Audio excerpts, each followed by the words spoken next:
अयो हे पाहुणे आलेत काय आपल्यात? मग दुसरं कोण येणार होतं? नाही ते म्हणले फक्त पाहुणे येणार आहेत म्हणून मला वाटलं कोण. हे तर डीजी सर आणि मयूर सर आहेत. हा आलेत ना, भेटायला आलेत. आलोत म्हणजे बळच आलोत, ते काय बोलवत नाही कधी या म्हणून. तुम्हाला काय पत्र पाठवत होतं का? किती बरं म्हणलं ये. दुसऱ्याकडे म्हणजे नेहमी पळतय, आणि कोणाला बोलवायचं म्हणलं की जमत नाही त्याला.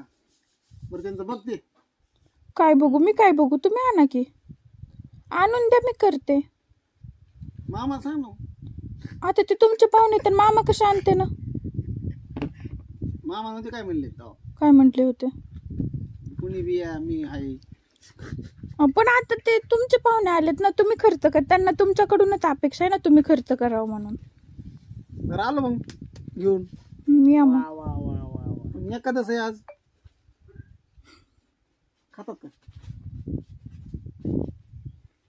नाही आज थांबायला लागेल मग इथं. आज मुक्कामाला थांबू ना.